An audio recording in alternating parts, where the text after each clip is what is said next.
নমস্কার বন্ধুরা, welcome to মায়ের হেসেলে। আজকে আবারও একটা নতুন রেসিপি নিয়ে এসেছি, নারকেল দিয়ে মিষ্টি।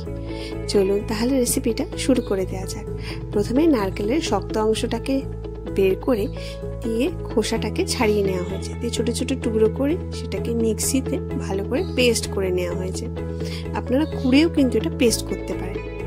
এবারে একটা থালার মধ্যে বা বড় পাত্রের মধ্যে একটু খোয়া ক্ষীর নিয়ে নেওয়া হয়েছে 1 কাপ মতন, আর 1 কাপ মতন ওই নারকেলের বাটাটা, আর 1 কাপ মতন চিনি। এর মধ্যে 1 চামচ ভালো ঘি দিয়ে দেওয়া হলো, অল্প একটু রং আর অল্প একটু 5-6টা মতো এলাচ দিয়ে ভালো করে এগুলোকে মিশিয়ে নেওয়া হচ্ছে। ভালো করে কিন্তু এগুলোকে চটকে চটকে ভালো করে মেশাতে হবে। যত চিনিটা গলতে থাকছে তত কিন্তু আমাদের এটা খুব পাতলা হতে থাকছে। এবারে হাত দিয়ে ভালো করে একটু মেরে নেওয়া হলো, দিয়ে ভালো করে এটাকে মারা হয়ে গেলে একটা কড়াই নিয়ে তার মধ্যে 1/2 টিস্পুন মতন ভালো ঘি কড়ার মধ্যে লাগিয়ে নেওয়া হলো।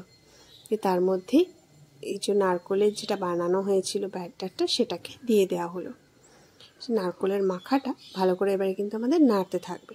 এই নাড়াটা কিন্তু অনর্গল করতে হবে, নাহলে কিন্তু যে কোনো সময় নারকেলটা ধরে যেতে পারে।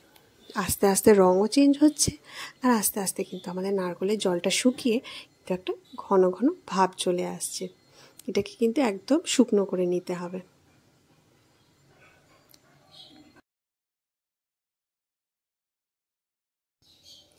দেখুন বেশ কিন্তু রঙটা চেঞ্জ হয়ে এসছে, আর একদম শুকনো শুকনোও কিন্তু হয়ে এসছে।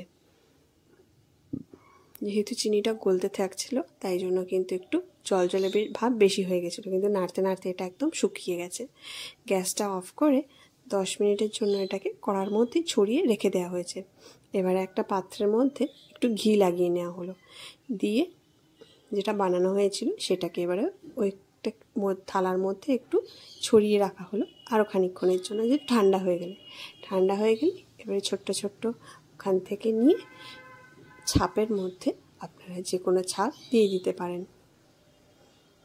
ফুল ছাপ ছিল, ফুল ছাপ বা অন্য যে কোনো আপনাদের বাড়িতে ছাপ থাকলেই ছাপ দেবেন, না থাকলে কোনো অসুবিধা নেই। আপনারা গোল গোল করে ছোটো ছোটো লাড্ডু করেও কিন্তু খেতে পারেন এগুলোকে।